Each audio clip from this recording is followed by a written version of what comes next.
Pernahkah kamu merasa ingin terus membuka media sosial karena takut melewatkan sesuatu atau merasa kurang setelah melihat pencapaian orang lain? Di era digital saat ini, media sosial telah menjadi bagian yang tidak terpisahkan dari kehidupan mahasiswa. Berbagai informasi, tren hingga aktivitas teman dapat diakses hanya dalam hitungan detik. Namun, di balik kemudahan tersebut, muncul tekanan untuk selalu mengikuti apa yang sedang terjadi agar tidak merasa tertinggal. Fenomena ini dikenal sebagai fear of missing out atau FOMO. Mengapa perasaan tersebut bisa muncul? Bagaimana pengaruhnya terhadap kehidupan mahasiswa? Oleh karena itu, untuk menjawab pertanyaan yang tadi, kita melakukan wawancara ke beberapa orang terkait dengan tren FOMO tersebut. Kakak, biasanya berapa lama sih Kak gunain medsos tuh di setiap harinya? Sebenarnya karena aku bekerja di bidang media ya, jadi terbiasa untuk beraktivitas di media sosial, terutama entah itu urusan pribadi ataupun urusan pekerjaan. Nah, mayoritas sih sebenarnya lebih ke pribadi ya, dan biasanya kalau dalam sehari sih sebenarnya tidak bisa dihitung secara rinci, tapi mayoritas pasti aku ya menggunakan media sosial. Kalau aku sih biasanya sekitar 5-8 jam sih setiap harinya.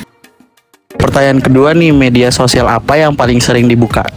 Paling sering dibuka yang pasti TikTok ya. Terus selain TikTok ada Instagram juga sih. Itu dua yang paling sering aku buka. Terutama itu Instagram. Oke.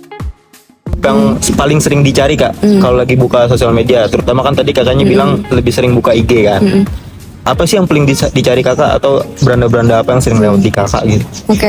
Biasanya kalau sebenarnya aku tuh imbang sih karena ini pekerjaan juga. Kalau aku pribadi ngikutin beberapa akun Instagram seperti wilayah, entah itu info Depok dan info daerah-daerah lainnya, ataupun mungkin ada media-media homeless yang biasanya kita bisa lihatlah perkembangan dari media sosial sendiri. Sebenarnya lebih ke informasi seputar pekerjaan juga, tapi mayoritas emang lebih ke bencana, kejadian dan peristiwa seperti itu.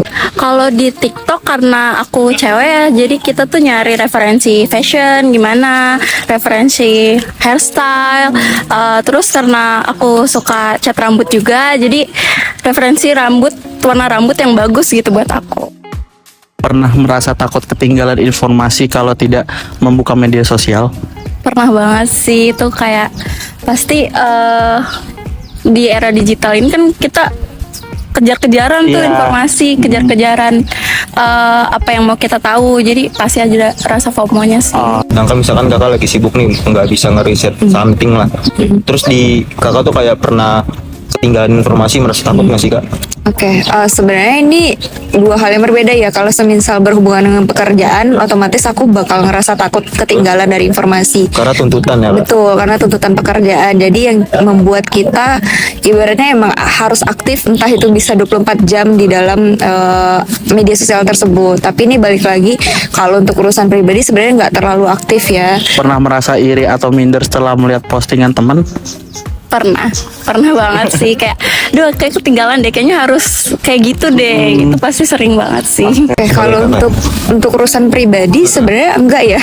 Karena ya balik lagi sebenarnya kita apa yang mau dimindarin dari orang itu, balik lagi ke pribadi sebenarnya. Kalau misalnya kalau kita konteksnya kita minder atau enggak, itu balik ke pribadi masing-masing.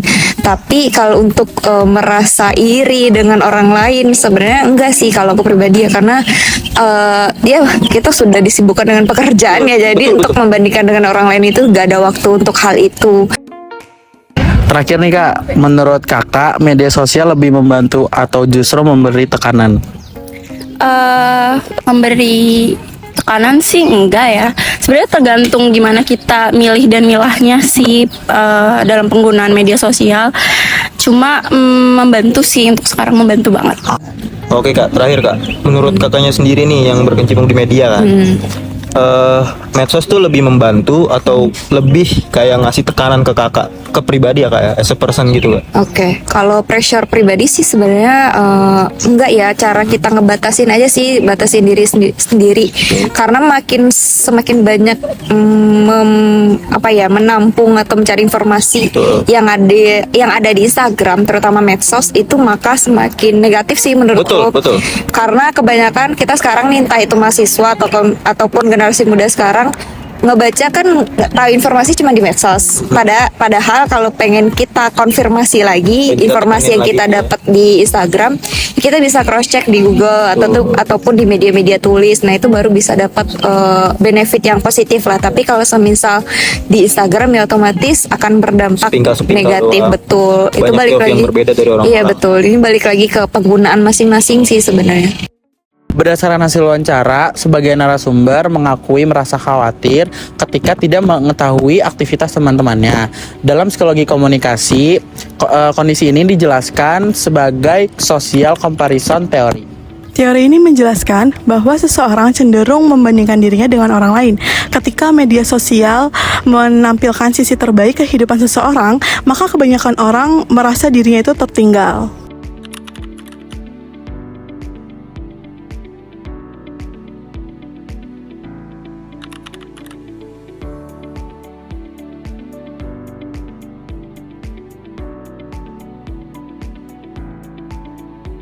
Selain itu, pengguna media sosial sebagai sarana informasi dan juga interaksi dapat meningkatkan kecenderungan FOMO secara berlebihan.